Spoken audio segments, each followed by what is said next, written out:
Buenos días, estimada profesora, compañeros, ¿cómo están? Nosotros somos el grupo número 3, conformado por Lilian Trillos, Oriver Vicen, Mayuli Bastidas y mi persona, Angie Marcano.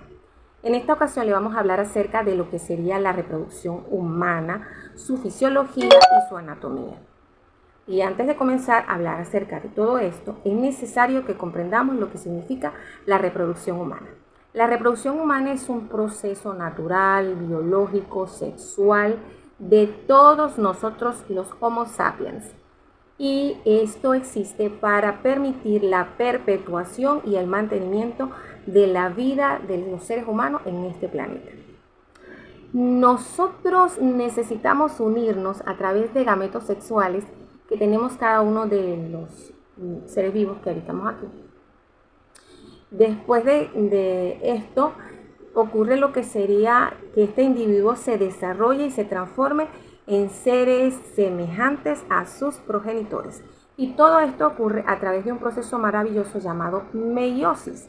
Pero la meiosis ocurre en cada uno de los gametos sexuales a través de otro proceso conocido como la gametogénesis. Esta gametogénesis ocurre tanto en el hombre como en la mujer, pero por ser aparatos diferentes se conoce en la mujer como ovogénesis y en el hombre como la espermatogénesis. Estos gametos se forman en esas glándulas sexuales del aparato reproductor y los espermatozoides se forman en lo que serían los testículos y los óvulos se producen en los ovarios. Estas células son especializadas. En el caso de los espermatozoides, tienen la capacidad de la movilización. Y en el caso de las mujeres que producimos los óvulos, esta se produce en los ovarios. La reproducción sexual implica dos acontecimientos, la meiosis y la fecundación. La meiosis produce células haploides, es decir, la mitad de la carga cromosómica. Y en este caso, nosotros los seres humanos tenemos 46 cromosomas, cuyos cromosomas se conocen como XX en la mujer y XY en el hombre.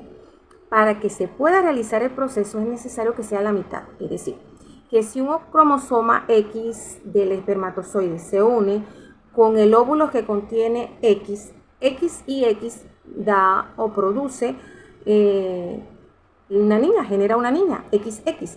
En el caso de si el espermatozoide es Y se une con el óvulo que es X, porque nosotros solamente tenemos XX, o sea, 2X, que los estaremos viendo por aquí, vamos a producir la unión del óvulo X y del espermatozoide Y, un niño, XY. Todo esto a través de las hormonas que les estoy mencionando, que inician y desencadenan cada uno de estos procesos. Que más adelante mis compañeros van a estar hablando de estas hormonas luteinizantes, progesterona, para los que inician el ciclo de la menstruación en la mujer, y el proceso del desencadenamiento del óvulo que baja del ovario al útero. En la eyaculación se encuentran los espermatozoides que son depositados entonces en la vagina para producir el proceso de la fecundación, que es el otro acontecimiento que ocurre en la reproducción humana. Al fundirse esos dos núcleos, es decir, esa unión que va a existir entre el óvulo y el espermatozoide, se va a formar una nueva célula llamada cigoto. Este cigoto va a contener entonces los 46 cromosomas, que es el ser, nosotros, y va a permitir las instrucciones necesarias para crear una nueva vida. Esta es la primera célula fecundada y va a iniciar lo que sería el proceso de la gestación, que terminará 9 meses después con el nacimiento del bebé. El cigoto es la célula resultante de la unión del espermatozoide con el óvulo durante la reproducción sexual. Y con esto terminamos lo que sería cómo ocurre la reproducción sexual. Ahora vamos a hablar de lo que serían los aparatos y la higiene de los niños. El sistema reproductor femenino es el conjunto de órganos que van a permitir llevar a cabo la función sexual y reproductiva de las mujeres.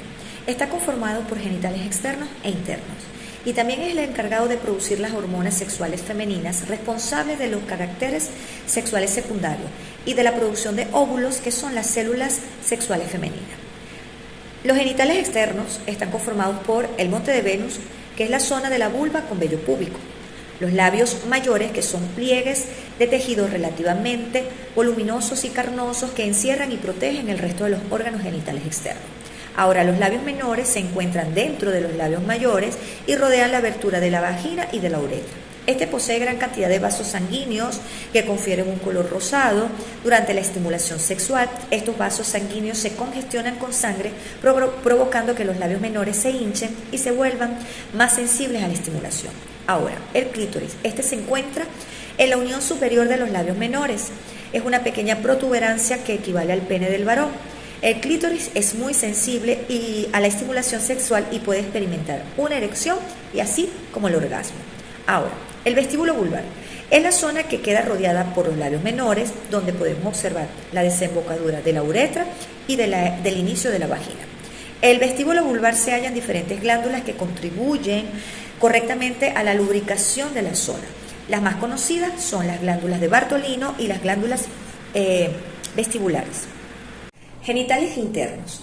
La vagina es un conducto que se extiende desde el vestíbulo vulvar hasta el cuello de la matriz. Es un órgano elástico que puede modificar su longitud y diámetro en determinadas situaciones, como lo es las relaciones sexuales o en el momento del parto. El útero o matriz se diferencia en dos partes. El cuerpo uterino, que es donde se desarrolla el feto en caso de embarazo. Este útero está conformado por 3 capas: el endometrio, el miometrio y la serosa. Ahora, el cuello o la matriz también es denominado cervix. Este es un cilindro que comunica al cuerpo uterino con la vagina. En el cervix, este es el que mantiene contacto con la vagina con la cavidad uterina. Ahora, las trompas de falopio son 2 estructuras tubulares, una a cada lado del cuerpo uterino. La misión de las trompas de falopio es conducir al óvulo que se desprende en la ovulación hasta el cuerpo uterino. Es allí donde se da la fecundación. Ahora, los ovarios son las gónadas femeninas encargadas de producir los óvulos y de producir hormonas como los estrógenos y la progesterona. El ciclo menstrual es un periodo de cambios fisiológicos que se presentan en la mujer de manera regular. La duración del ciclo se calcula desde el primer día de la aparición de la regla hasta el primer día de la siguiente y dura aproximadamente 28 días. La ovulación tiene lugar hacia la mitad del ciclo, es decir, en el día 14. Se consideran los 5 días antes y los 5 días después de la mitad del ciclo menstrual como los días de riesgo o días fértiles, ya que ocurre el proceso de ovulación y por consiguiente cuando un espermatozoide puede fecundar el óvulo.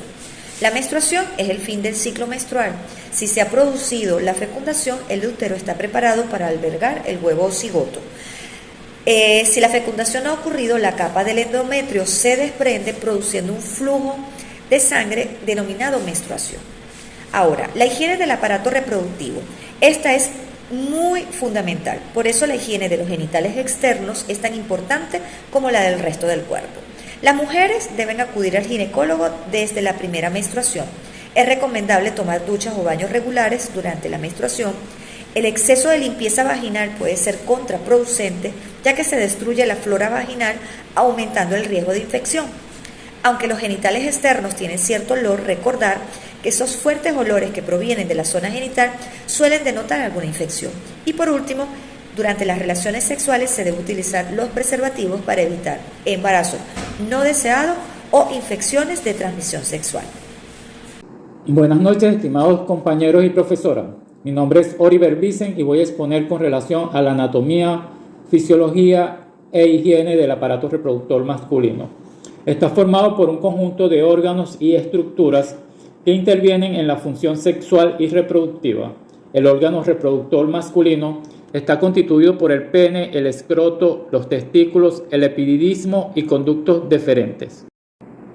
El pene es un órgano copulador y de mayor excitación sexual, cuya función en la reproducción es depositar el semen en el interior del aparato reproductor masculino.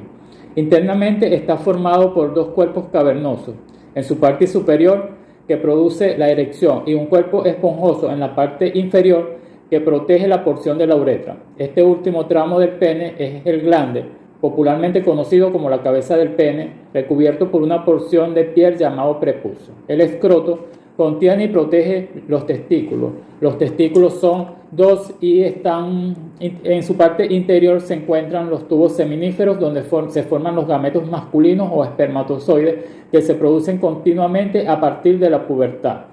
El epididismo o conductos deferentes, su función es almacenar los espermatozoides y conducirlos a la parte exterior. Las vesículas seminales y próstata son glándulas que segregan diversas sustancias que vierten sobre los espermatozoides formando el esperma o semen. La higiene del aparato reproductor masculino es de gran importancia para prevenir infecciones, irritaciones y otros problemas de salud.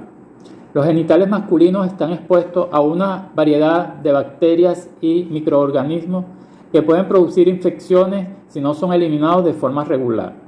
Es aconsejable una serie de procesos que se deben tener en cuenta en cuanto a la higiene del aparato reproductor masculino, entre las cuales está lavarse el pene y el escroto con agua y jabón todos los días, especialmente después de ir al baño, hacer ejercicio o tener relaciones sexuales.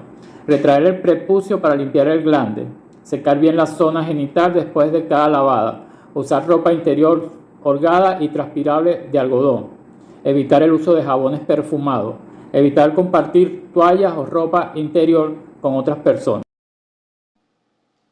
Continuando la exposición, les voy a hablar sobre el último tema que está relacionado a lo que es la respuesta sexual humana, que es un conjunto de cambios psicológicos, neurofisiológicos, vasculares y hormonales que estimulan y promueven el deseo. Dentro de ellas tenemos la primera, que es la fase del deseo. Este estímulo que genera el deseo puede ser variable dependiendo del deseo sexual.